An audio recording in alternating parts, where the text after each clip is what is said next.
déjenme presentarle. La doctora Rosa María Álvarez González, ella es licenciada en Derecho por la Universidad Autónoma de Chihuahua.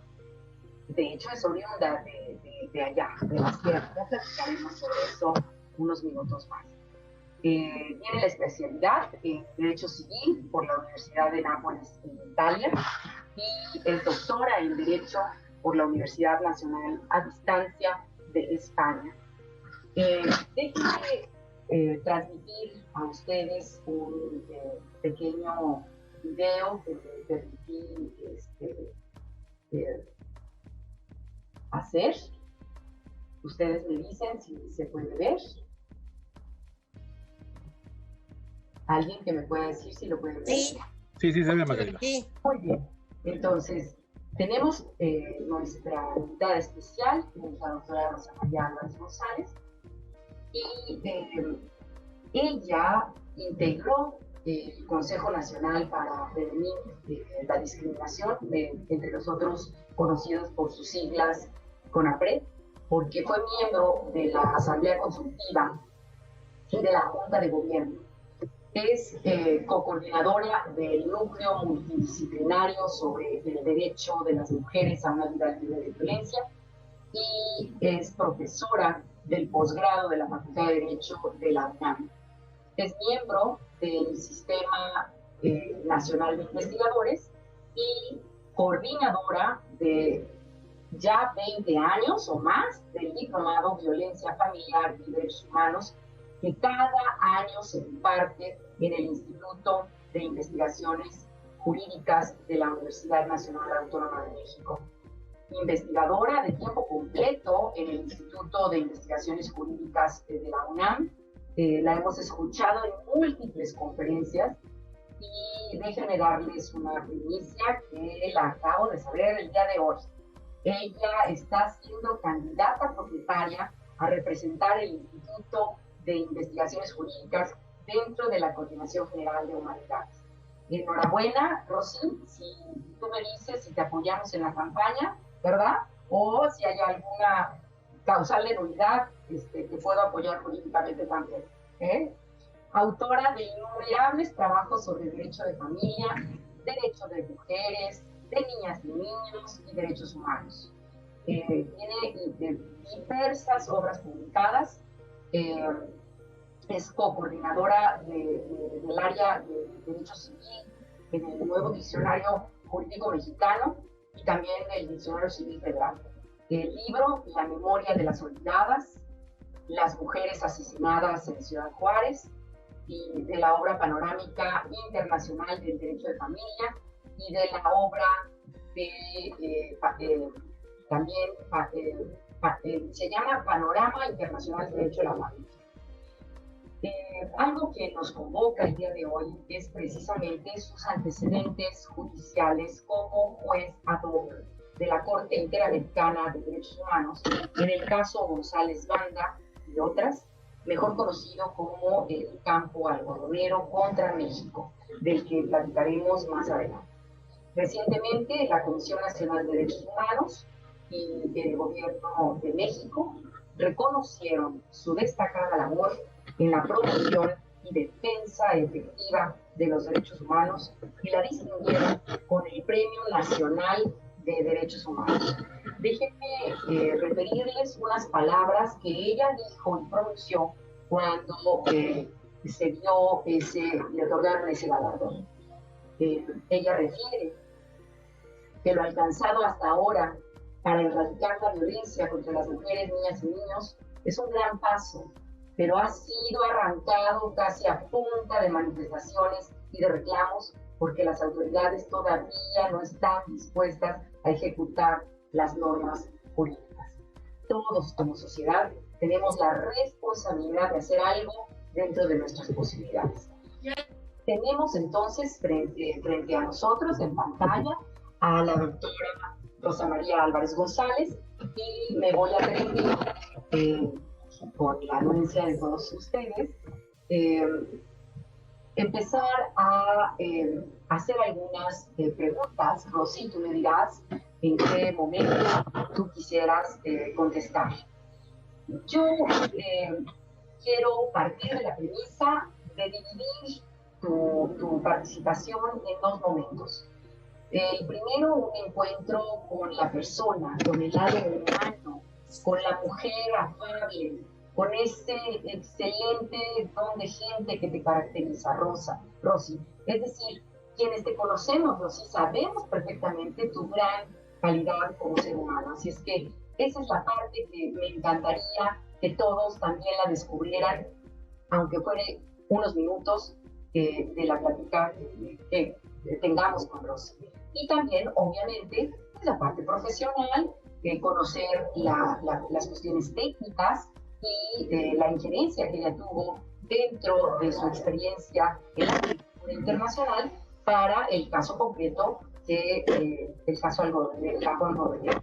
Rosy, sabemos que tú eres de Chihuahua, que eres de la Sierra Tarahumara. Nosotros tenemos como asociación de abogados de ascendencia México-libanesa, tenemos un sector muy fuerte en Chihuahua. De hecho, también trabajan muy fuerte, así es que hay mucho paisano tuyo también en esta reunión. ¿Cómo fue tu vida en Chihuahua? Danos una breve pasaje sobre los antecedentes escolares y tu vida allá en la Sierra Tarahumara. Cuéntame. Bueno, pues yo quisiera abrir un capítulo muy, muy importante para mí, que es el de agradecer la invitación. Desde luego agradezco a Michelle Curi, a Sara Neme, a Gerardo Gozaín, que ya estuvimos platicando hace un momento, y por supuesto a Karime Atié y a Marius Curi. Karime tuvo que lidiar conmigo para lograr conjuntar la fecha y hora de esta agradable reunión para mí. Espero que para ustedes también. Y por supuesto a mi entrañable amiga, que no fue mi alumna, pero como si lo hubiera sido, la siento, a mi amiguísima Margarita Elizondo, que intentará esta tarde moderarme, cosa que creo que es bastante difícil, así es de que tienes un encargo bastante fuerte, Margarita. Y bueno, cerrado este capítulo tan necesario de agradecimiento, quisiera contestar a tu pregunta. Efectivamente, yo soy nací en un pueblo que era pueblo entonces, ahora es Ciudad Jiménez, Chihuahua, que está en la confluencia ya del estado, en la parte sur, que confluye con Durango y con Coahuila. Para los chihuahuenses esa es la última frontera, porque ya de ahí para allá todo lo que es cruzando esa frontera es el sur de México. Entonces es curiosa esa sensación de estar uno en una frontera. Y ahí, déjenme que les comparta, a quien no conocen esa zona, está muy cerca la zona del silencio, que es una zona muy particular donde no se transmiten las ondas de ningún tipo. Entonces es como si entrara uno a un terreno lunar. Hay muchas explicaciones para ello, pero yo digo que es un lugar mágico. Bueno, pues ahí muy cerca nací yo. Y luego mis padres eran profesores.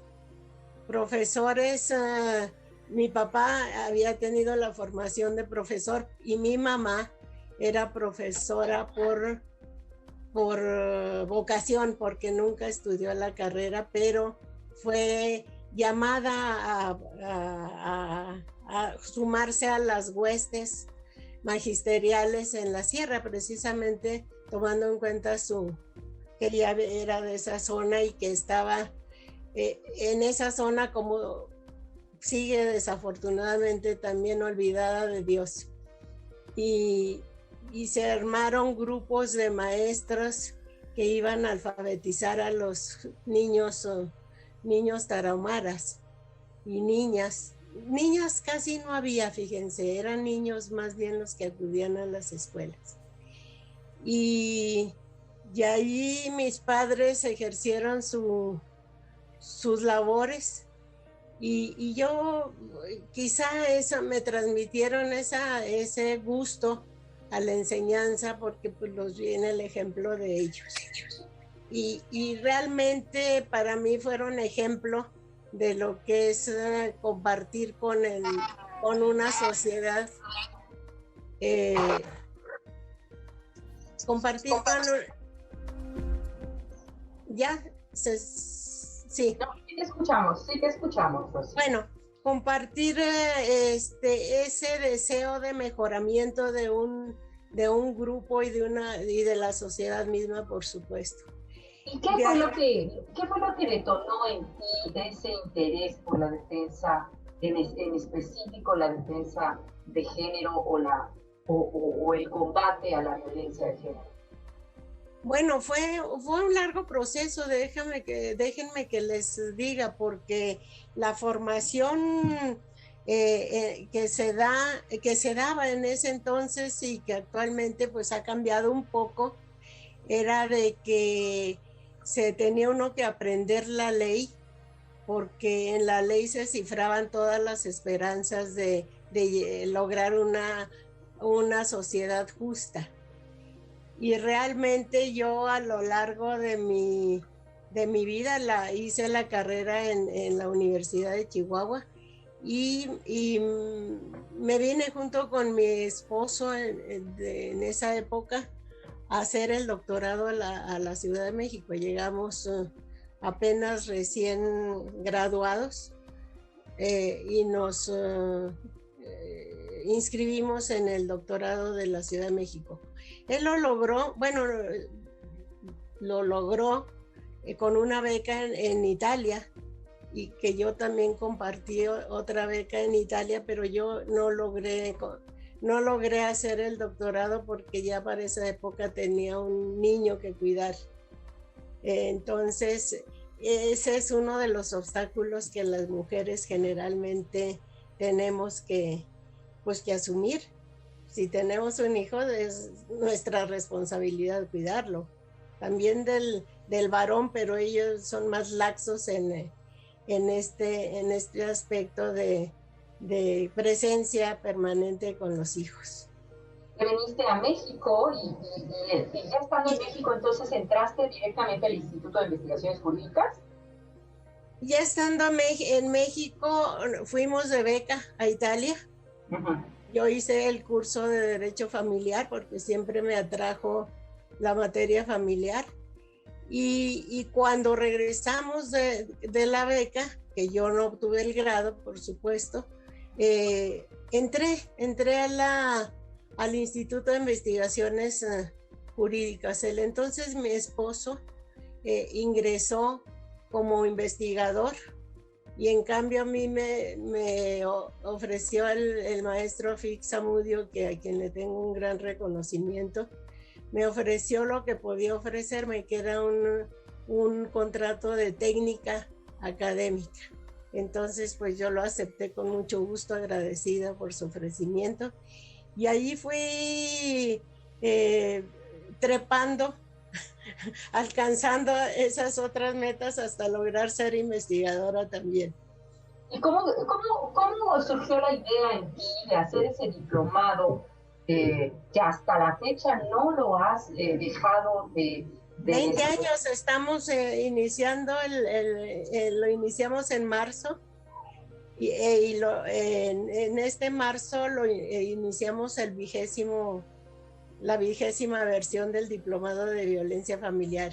Bueno, ¿nos puedes decir los módulos? Digo, ahorita estamos viviendo el peor momento de violencia familiar, yo creo que se ha presentado en los últimos años, entonces ha de ser alarmante las cifras que se pueden dar sobre el país. Bueno, déjeme que les comente que del derecho de enseñar el derecho de familia migré al análisis de ese derecho de familia, pero con una perspectiva de derechos humanos.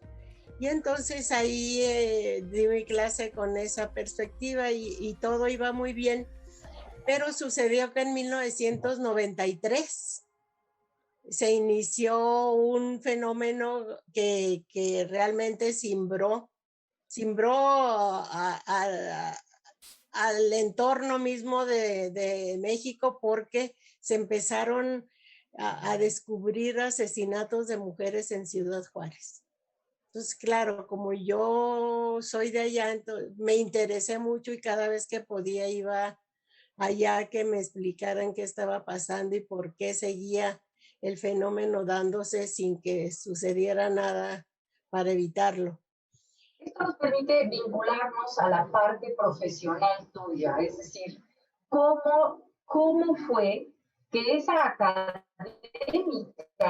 100% logró unir, bueno, de muchos mundos, entre ellos la cuestión familiar, el siempre apoyo a la familia, nunca dejarla, ¿verdad? El cuidado de los hijos, el aspecto académico emblemático de ser inclusive titular de diplomados y de investigaciones y coautora y autora de varios libros, y también el área profesional que nos permitió inclusive tener la representación tuya en la Corte Interamericana como jueza ad hoc de este caso emblemático. Sí, Cuéntanos cómo fue que te nombraron. Bueno, fue un proceso largo, les repito, en 93 me empecé a involucrar en los asesinatos de mujeres que la prensa señaló siempre como las muertas de Juárez.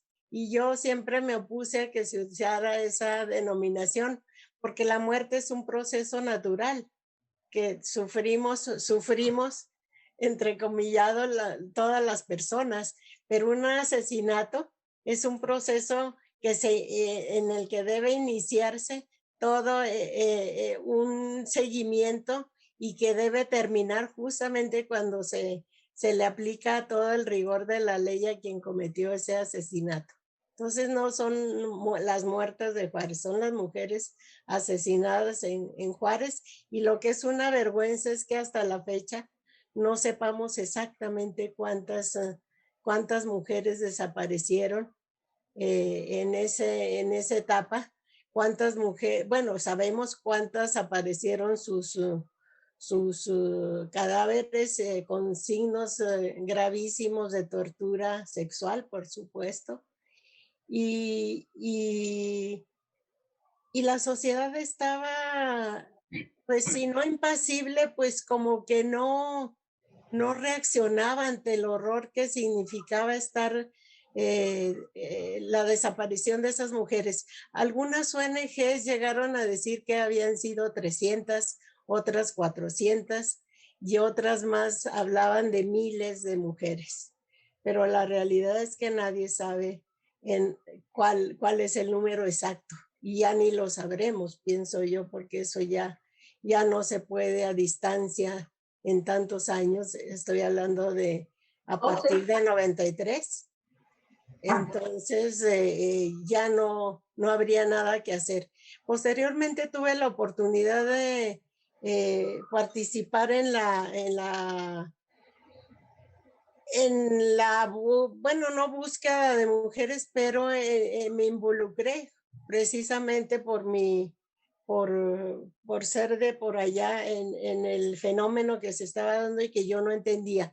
Y en 2001 eh, pensé hacer el diplomado de violencia familiar porque intuía, no había ninguna base que me diera la certeza de que yo tenía razón, pero intuía que en buena medida los asesinatos de mujeres se debían a violencia familiar, porque la mayor parte de las mujeres asesinadas provenían de los estados del sur de la República, estados pobres, y las mujeres también con una condición económica muy baja, que no eran representativas de ninguna élite social. Entonces, pues pasaba desapercibidos tanto su desaparición y su aparición y su asesinato.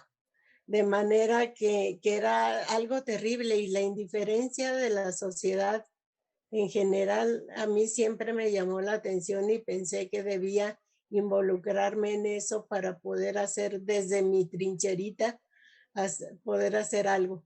Y eso fue lo que me llevó a cambiar un poco mi derecho familiar, que era pues muy cómodo en los asesinatos de mujeres y no siendo penalista, pues presentaba para mí un reto mayor.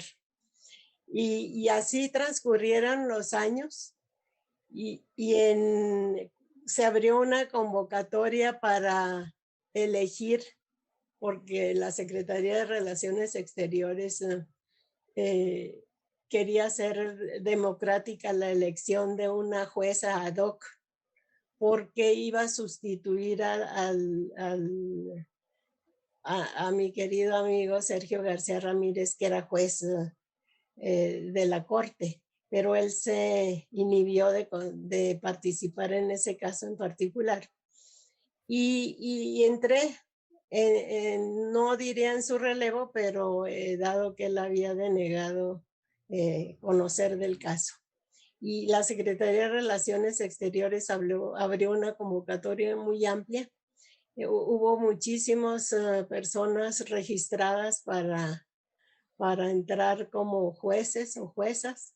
Y finalmente la elegida fui yo, quizá porque nunca he pertenecido a ningún partido político, ni he ocupado puestos en el servicio público, ni nada. He permanecido siempre en la academia.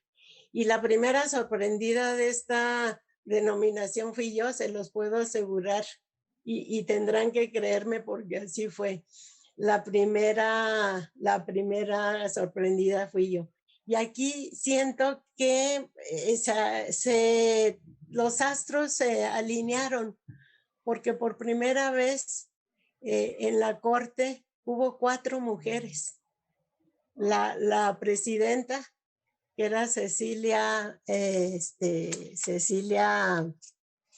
Medina, ella es chilena y formaba parte de la Corte, pero no como presidenta. Asume la presidencia. Luego estaban otras 2 juezas, Margaret Macaulay y Radis Abreu, también ya juezas permanentes, y yo. Entonces éramos 4. Yo creo que gracias a esa alineación de astros que se dio, que hubiéramos 4 mujeres, es que se pudo generar esta sentencia, de la cual pues ha dado mucho que decir por la importancia que en el campo jurídico representa un viraje que ni los tribunales nacionales ni los tribunales internacionales, la Corte Interamericana había, previo al campo algodonero, pues había tenido unos pequeños esbozos de hablar de violencia de género, pero no explícitamente, de manera que podemos pensar que el caso del campo algodonero es el parteaguas de todo. De hecho, se dice que es un referente histórico, sí, esta sentencia, para todo lo que tiene que ver con los derechos de las mujeres de América Latina y específicamente de México. Y esta sentencia es, como tú dices, Rosy, la primera que inclusive aplica la perspectiva de género. Entonces, bueno, ahí se empieza a hablar de perspectiva de género. Hasta entonces nunca se había hablado de qué era la perspectiva de género. Y la Corte en su análisis, por primera vez, toma en cuenta el contexto de violencia que en Ciudad Juárez ya estamos hablando de 2000, ¿qué fue el 16 de noviembre del 2009. Del 16 de noviembre de 2009, fíjense, desde 1993 sí, hasta 2009 se empieza a reconocer que algo no estaba bien en nuestras sociedades, que algo andaba mal. Finalmente se reconoció que la discriminación en contra de las mujeres en razón de su sexo, pues ha persistido desde tiempos inmemoriales, en variadas normas que han elaborado, consentido y promulgado para desterrar esa práctica cultural de siglos. Y todo este avance en este reconocimiento de las particularidades que el género nos otorga a las mujeres, pues ha sido precisamente el arma más eficaz para mantener a las mujeres en un estatus de diferencia respecto a los varones. Y permitió que a las mujeres se les mantuviera en sus hogares cumpliendo los deberes que toda buena esposa debería tener en ellas. Y bueno, son reglas que desde siempre se han estado aplicando a las mujeres y que no se consideraban como una discriminación, sino como algo natural, que así era el orden de cosas que debía prevalecer. Las mujeres en el hogar y en el espacio privado y los hombres en el espacio público. De hecho, el Código Civil Federal hasta los años 60 se reformó, pero establecía una norma expresa de que la mujer debe estar al lado de su marido, dedicarse a cuestiones del hogar. Y si osaba realizar algunas actividades, tenía que contar con el permiso y la autorización ante notario público de que su marido le permitía trabajar. En todos los códigos de todos los países nos viene esta regulación tan específica, inclusive calcada del Código de Napoleón. El Código de Napoleón que recoge los ideales de la Revolución Francesa y de la Declaración de los Derechos del Hombre y del Ciudadano, a pesar de que las mujeres participaron muy activamente en la Revolución Francesa, hombro con los varones, a la hora de otorgarles ese reconocimiento se les negó, por supuesto. Y entonces el resultado de esa negativa pues se vertió en el tan famosísimo Código de Napoleón. Y todos nuestros países latinoamericanos, o la mayoría de ellos, pues nos regimos por esas reglas establecidas en el Código de Napoleón. Todos nuestros códigos civiles decimonónicos, empezando por el Código Civil de 1870 para el Distrito Federal y Territorios Federales, pues establecía toda una serie de limitaciones para las mujeres. Ellas deberían permanecer en sus hogares porque ese era el espacio que la sociedad les tenía reservados. Se nos convenció de que así debería ser. Las primeras convencidas fueron las mujeres porque estábamos realizando una importantísima actividad social como era la crianza de los hijos y el cuidado de ellos y el cuidado del esposo y de las personas mayores, en fin. La familia extensa estaba a cargo de las mujeres. De manera que no es tan lejano en el tiempo que, por supuesto que para entonces empezaron a dar movimientos feministas, pero yo hago énfasis en que los movimientos feministas lo único que propugnaban era por la igualdad de gozar de los mismos derechos que ya se les habían reconocido a los hombres. Y en todos los países, y una de las formas que estos movimientos feministas encontraban para llegar más rápidamente a esa igualdad era el derecho al voto.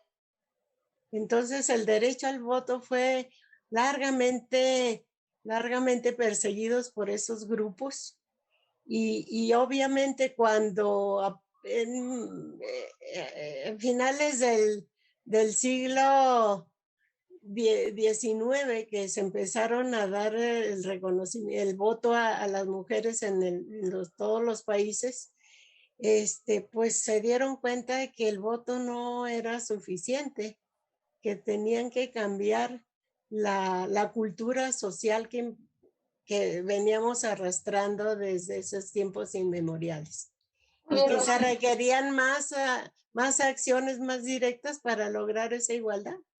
Ahora, considerando todo el aspecto que inclusive desde el legislador se daba en su momento para que las normas establecieran la diferencia, ¿verdad? Y considerando la idiosincrasia del momento y la forma estereotipada de actuar de la propia sociedad en contra de las mujeres, en el caso concreto que a ti te tocó ser juez ad hoc, tengo entendido que esa sentencia también es emblemática porque reconoce los derechos de las víctimas y sus familiares. E inclusive, esa sentencia que te tocó emitir a ti y votar, pronunciarte sobre ello, uno de los efectos de esa sentencia fue hacer pública la responsabilidad internacional de México, pero también develar un monumento en la memoria de las víctimas. Físicamente, ¿dónde está ese monumento? ¿Tú lo has ido a ver? Sí, claro, por supuesto, por supuesto. Y déjenme que les platique que el monumento, la idea de la Corte que se estableciera ese reconocimiento a las víctimas mediante un memorial que no permitiera que pasara eso desapercibido por las sociedades venideras y que debía ser una muestra de lo que no debería seguir sucediendo. Y hay un anecdotario, creo que la parte anecdotaria es muy, muy importante. Eh, Quizá alguna vez me dedique a escribirlo porque nos da cuenta de las verdaderas intenciones de todos los participantes en ello. Nada más les cuento que efectivamente la Corte señaló que se debía hacer un monumento en, en memoria de las víctimas de asesinatos y desapariciones en Ciudad Juárez. Y precisamente que debería ser en el campo algodonero que da nombre con el que fue bautizado el caso por la Corte. Ciudad Juárez terminaba, obviamente, era una ciudad más pequeña cuando fue fundada y alrededor de la ciudad se sembraba algodón. Parece ser que el algodón que se cosecha todavía por esos rumbos era exportado por la calidad misma del producto, que podía competir con los mejores algodones egipcios, por decir algún país. Y entonces estaba alrededor de Juárez eran los sembradíos y especialmente en este campo en particular fueron encontradas las 3 víctimas que son el objetivo el objeto de la sentencia, de las cuales ahorita me gustaría plantearles su nombre porque a mí siempre me parece que es muy importante hablar de nombres y no de números ni de víctimas en general. Y el caso González Banda, que contra México, que así se llama, y que la Corte bautizó como campo algodonero, pues se refiere a la desaparición y asesinatos cometidos en 2004, fíjense, Hablábamos hace un momento de 2003 y en 2004 se dan los asesinatos de estas tres mujeres en Ciudad Juárez. Y que, por cierto, los homicidas hasta la fecha no han sido identificados, ¿eh? Las investigaciones no llevaron a feliz término para identificar a quienes habían sido los responsables. Y todavía esa es una cuenta pendiente que el Estado mexicano seguramente ya no cumplirá, porque a tantos años de 2004 para acá ya sería materialmente imposible localizar los indicios de quienes cometieron o quién cometió esos asesinatos. Fueron asesinadas tres jóvenes. El 21 de septiembre de 2001, después de acudir al bachillerato y trabajar en un restaurante, Laura Berenice Ramos Monarres, de 17 años, no regresó ya a su domicilio. El 10 de octubre de ese mismo año, 2001, Claudia Ivette González, de 20 años, fue vista por última vez salir de la maquiladora, a la que no le permitieron entrar por haber llegado 4 o 5 minutos tarde. Y en ese mismo mes, el 29, Esmeralda Herrera Monreal, de 14 años, desapareció cuando regresaba a su vivienda después de trabajar como empleada del hogar en una casa de Ciudad Juárez.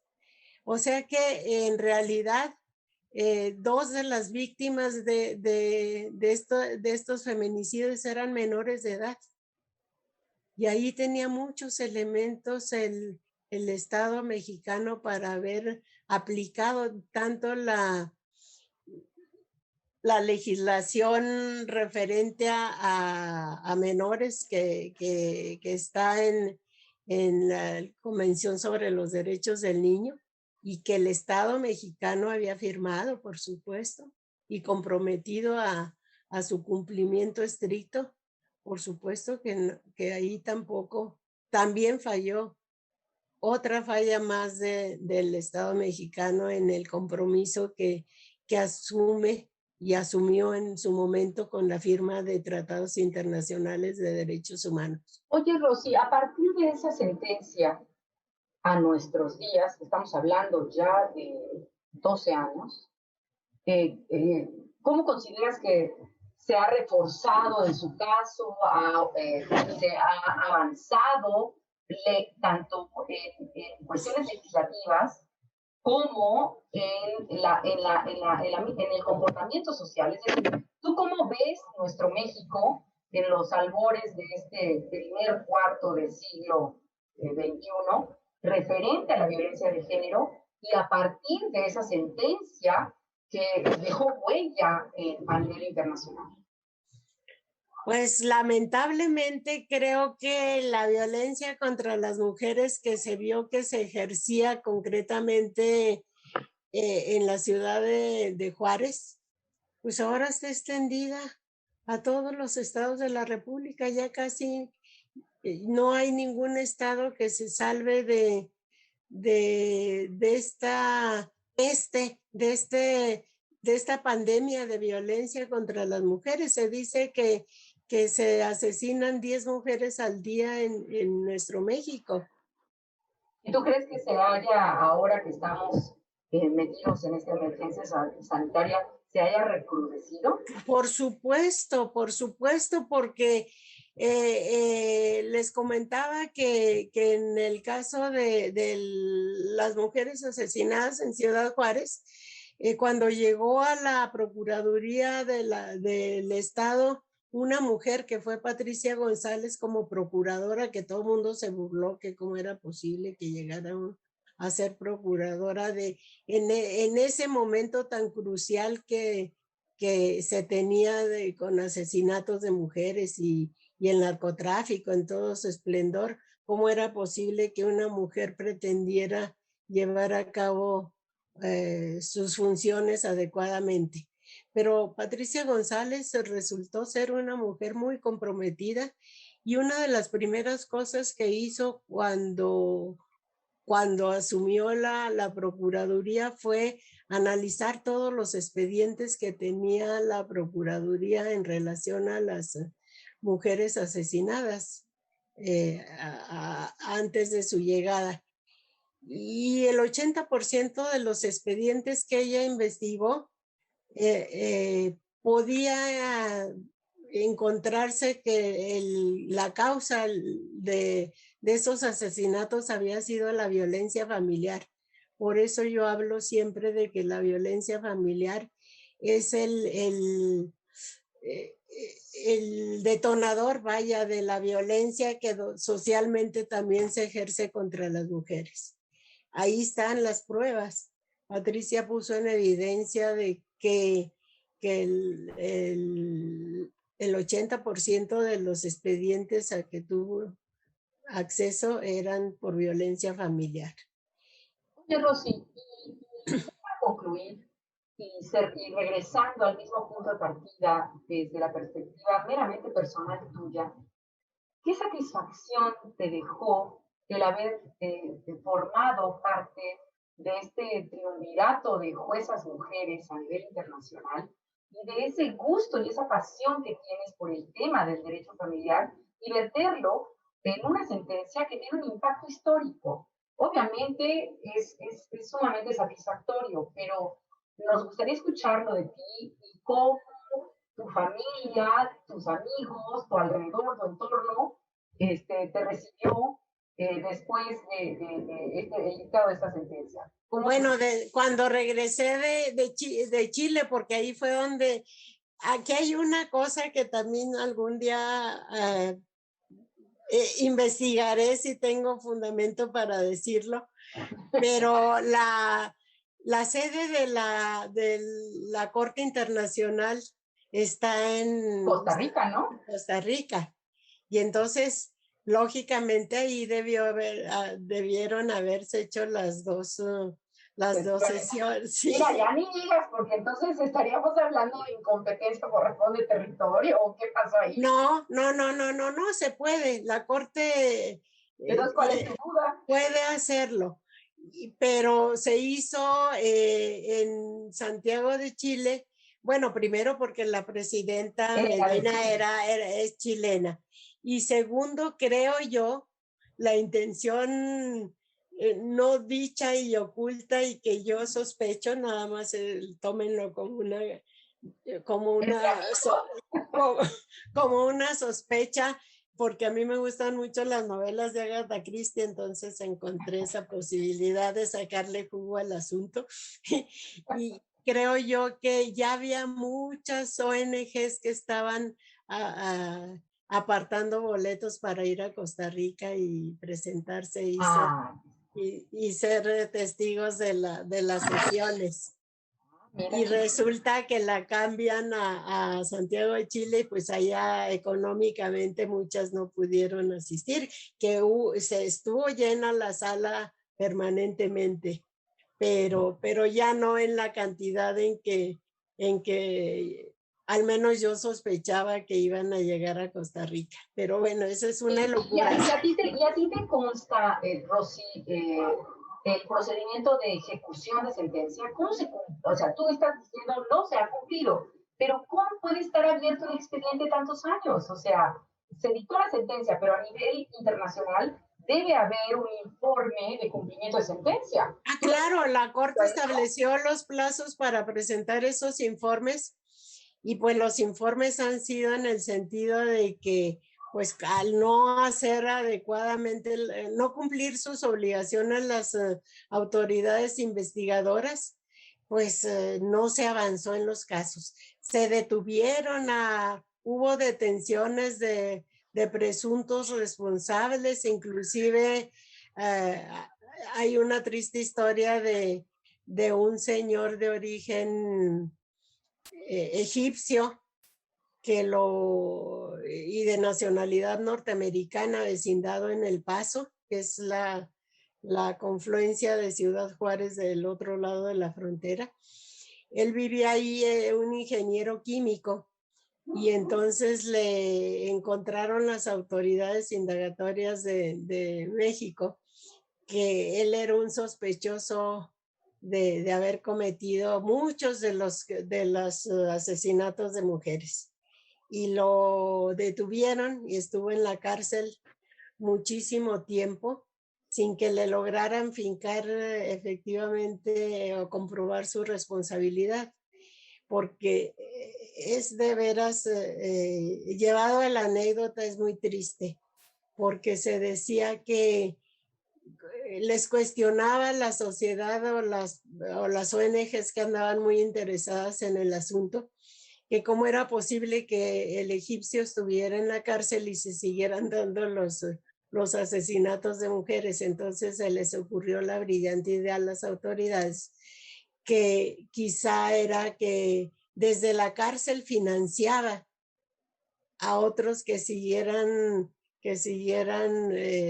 matando mujeres para pues librarse, me supongo, ese, de, del cuestionamiento que le estaban haciendo. Finalmente detuvieron a otros, decía que le pagaba a un grupo de choferes de camiones de transporte de personas que hacían el recorrido en las zonas más depauperadas de Ciudad Juárez, y de ahí levantaban a las mujeres para asesinarlas. Y esto por instrucciones del egipcio que estaba en la cárcel. Por supuesto que detuvieron a 3 y los encarcelaron los investigaron. Uno de ellos, curiosamente, entre comillas, apareció muerto en su celda. Y otro, pues lo tuvieron que soltar por no tener elementos para llevarlo a juicio. Y el tercero, igual, sus familiares se unieron a las familiares de las víctimas desaparecidas y asesinadas, y se enfrentaron a las autoridades para lograr que lo declararan libre, dado que no había elementos para llevarlo a juicio. Pues fíjate, Rosy, que situaciones como estas nos permiten ver que no podemos minimizar la violencia feminicida, y nos gustaría escuchar como cierre de tu charla las conclusiones a las que tú llegas derivadas de esta sentencia. Es decir, ¿cómo podemos evitar que esos factores se perpetúen en este esquema estructural de la sociedad que afecta a las mujeres? O sea, ¿qué concluyes de esto? No podemos decir, bueno, sí hay una sentencia, pero sigue todo igual y hasta se ha empeorado, ¿no? Entonces, ¿de qué sirvió un caso tan emblemático como este si la sociedad no cambia? ¿O en qué estriba de lograr romper esos factores estructurales? Esa es justamente la parte más dramática de esto,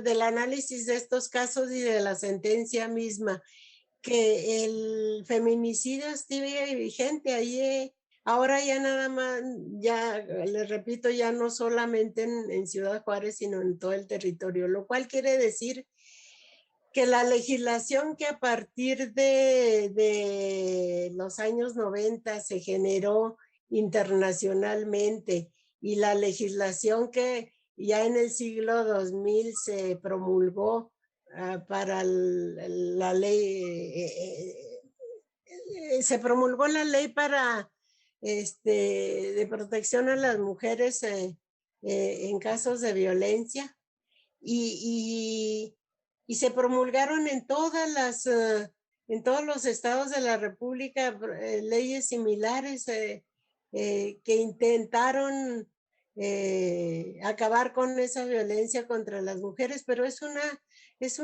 violencia estructural, tú muy bien lo has dicho, que todavía sigue ahí y que esa violencia estructural que está ahí todavía en nuestras sociedades solamente se puede combatir con la educación, porque las leyes pues sí están ahí, pero el problema es que son totalmente ineficientes y no se cumplen, si no están apoyadas por programas, por acciones gubernamentales que vayan encaminando a la sociedad en el respeto a los derechos de todas y todos.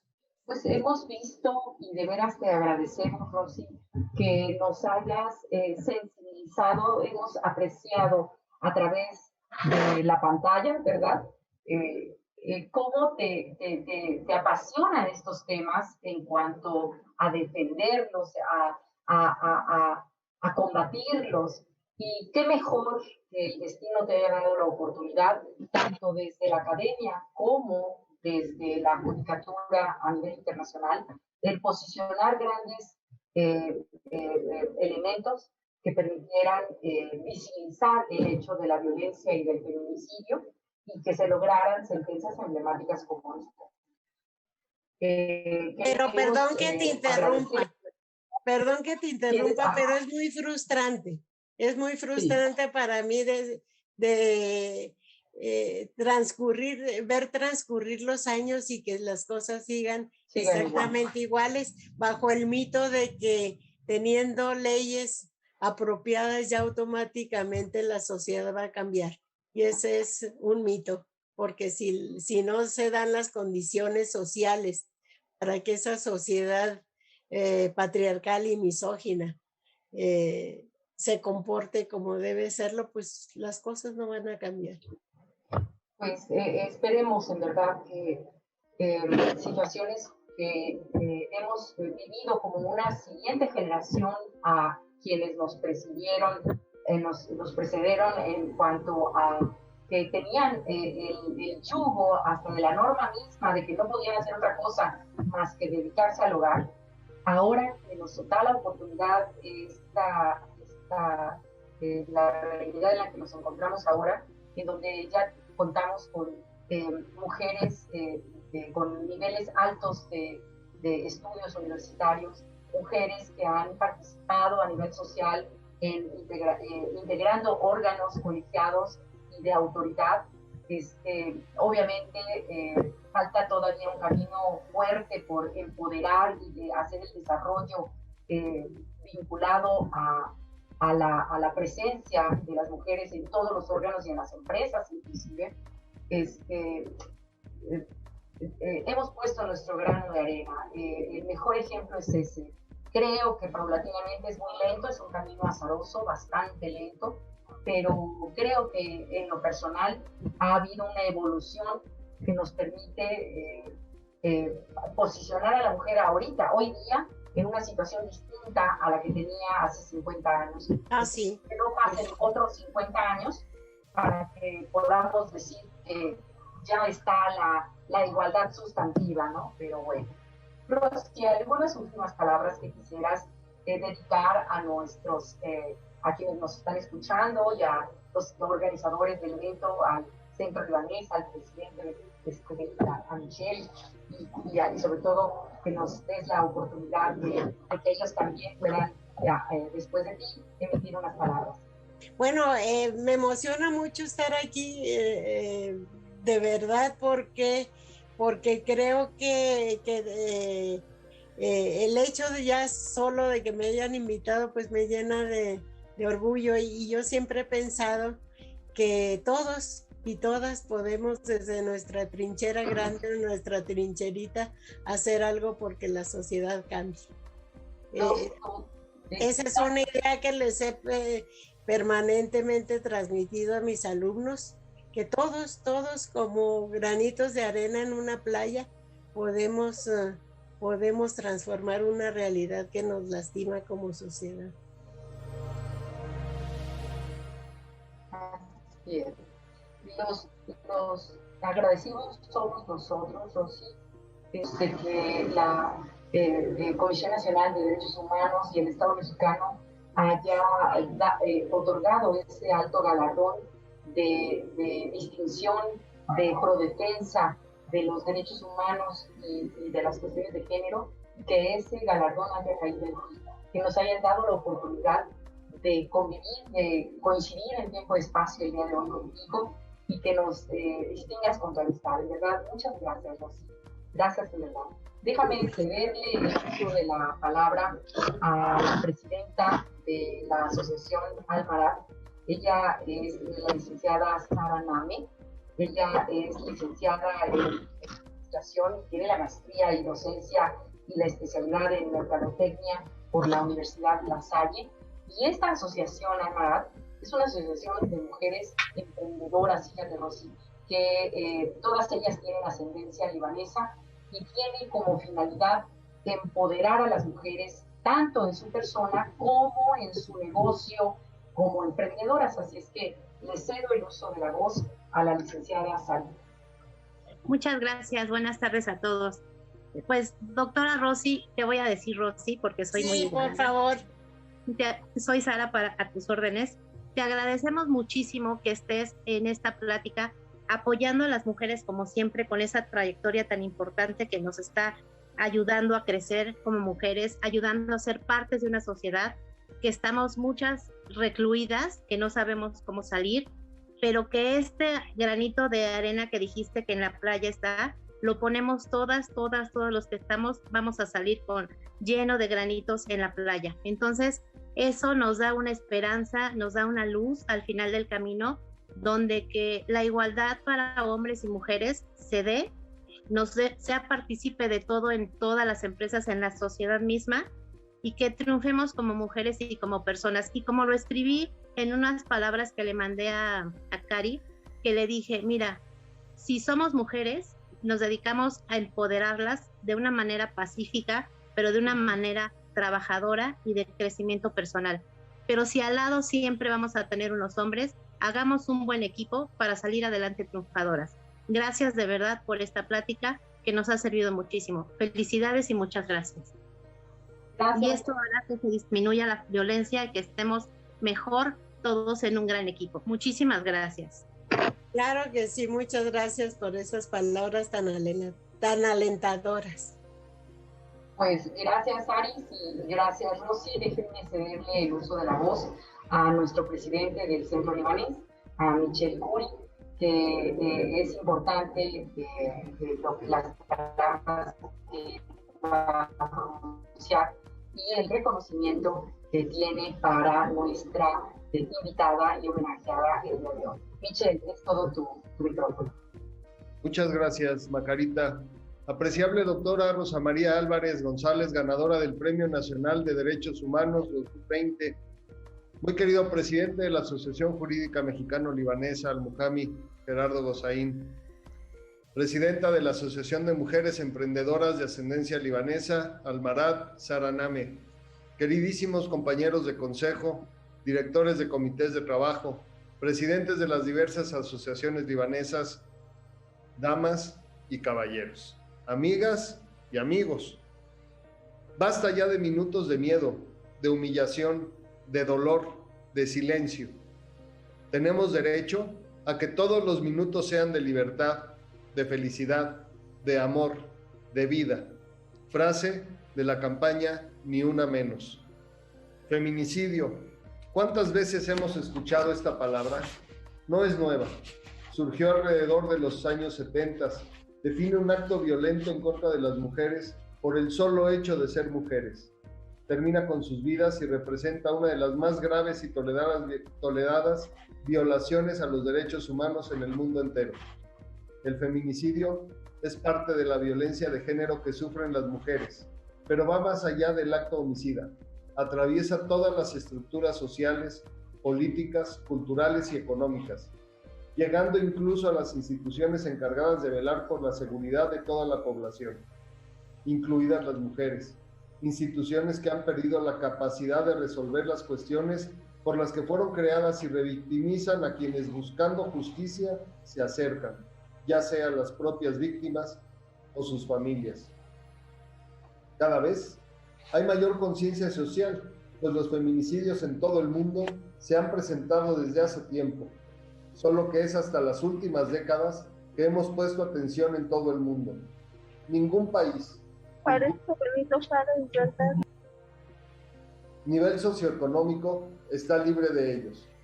Desafortunadamente, existe la idea de que la lucha contra los feminicidios y en general contra la violencia de género es exclusiva de las mujeres, pero no, la lucha debe de ser de todos, no solo porque todos tenemos hijas, esposas y madres, sino porque es cuestión que atañe a toda la sociedad de hombres y mujeres.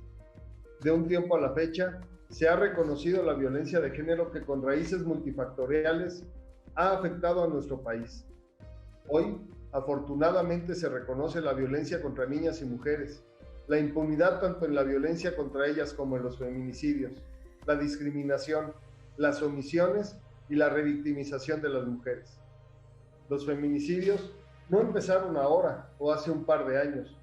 Desde hace décadas se sabía de casos de asesinatos de mujeres, pero fue en los 90s cuando toman mayor relevancia con el caso que conocemos como las muertas de Juárez, que llegan hasta la Corte Interamericana de Derechos Humanos y que sin duda nos han ayudado a avanzar en el reconocimiento y en la concientización de esta gravísima problemática que se ha convertido en una desgracia de todo México.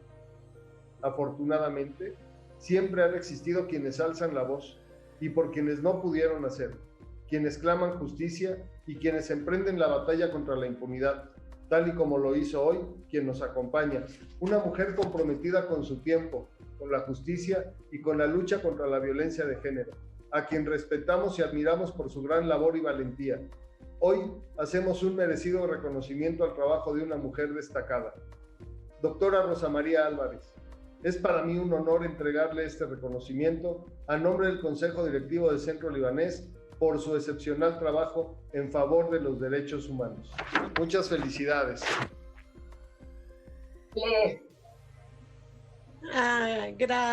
Gracias mil, qué emoción. Muchas gracias. Mire, doctora, hasta me están aplaudiendo algunos. Es que les mandé un frutzi y una pera. No es cierto. Por eso... se le ve claramente que no es cierto. No, muchas gracias. Quiero entregarle a nombre del Consejo Directivo pues mínimo reconocimiento que se lo vamos a hacer llegar con una charola de dulces, pero la tengo que pedir porque ya me acabé una, entonces se la tengo que reponer. Me la repone, por favor. No, y por favor, quiero a nombre de mis compañeros de consejo, en cuanto haya condiciones, si usted lo crea necesario, invitarla a comer a Centro Libanés con las asociaciones que organizaron esto, con Almarat, con Al-Muhami, con mis compañeros de consejo, porque va a ser un honor poder compartir con usted pues los alimentos a tan de verdad prestigiada mujer que defiende tanto los derechos humanos. Y le quiero leer el reconocimiento. Centro Libanés, a través del Consejo Directivo de Centro Libanés, hace la Asociación Jurídica Mexicano-Libanesa Al-Muhami, y la Asociación de Mujeres Emprendedoras de Ascendencia Libanesa, Almarat, otorgan el presente reconocimiento a la doctora Rosa María Álvarez González por su destacada trayectoria en la defensa de los derechos humanos. Ciudad de México, 26 de marzo del 2021. Muchas felicidades, doctora, y de verdad para mí es un honor. Muchas gracias. No, el honor ha sido para mí. Estoy muy emocionada de este reconocimiento que iba a decir inmerecido, pero creo que lo compartiré con todos ustedes quienes me han acompañado en esta lucha, Macarita. Oye, Rosy, pero déjame confesarles lo que me dijiste. Y eso nos enorgullece a nosotros que formamos parte de esta comunidad libanesa. Que la Comisión Nacional de Derechos Humanos no te ha hecho llegar el galardón, que la pandemia se atravesó y nada más quedó en la prensa todo esto. Ya llegará, ¿verdad? Ya llegará. Y estoy muy emocionada. Desde entonces vivo emocionada y seguiré emocionada, como seguiré emocionada por este reconocimiento que hoy me honran en darme. Gracias, Rosy. Déjame decirte que hay una larga lista de felicitaciones en el chat y queremos con esto cerrar nuestro evento, agradeciendo obviamente a nuestra invitada especial que nos haya compartido su tiempo y su experiencia. Ya después nos hablarás de tus hijos que forman parte de un grupo musical muy de renombre, ¿verdad? Y que tocan jazz y que hemos ido a escucharlos, así que ya nos platicarás en otro momento. Curiosamente, mis 3 hijos, a los que quiero muchísimo, al igual que mis nueras, mis 3 hijos son músicos. Ninguno abrazó la carrera de Derecho, quién sabe por qué. Quizá fueron inoculados contra esa enfermedad. Pues la verdad, déjame decirte que esta parte humana que te caracteriza no es más que el reflejo de la vida familiar que has tenido y que has emprendido, sobre todo de la buena educación hacia tus hijos y hacia tus alumnos, que siguen siendo pupilos y siguen siendo nuestros hijos adoptivos. Así es que, Rosy, gracias por tu tiempo. Igualmente queremos agradecer al Centro Libanés, a Michelle Curi, que lo preside, y a las 2 asociaciones hermanas anfitrionas, a Gerardo Rosaí y a Sara Nami, y obviamente a las hoy designadas Karina y como integrantes, ¿verdad?, de la presidencia y de la mesa directiva. Es más, me dijo Gerardo el largo nombre, no sé dónde lo anoté, Gerardo, ¿cómo se llama el nombramiento que se le dio a...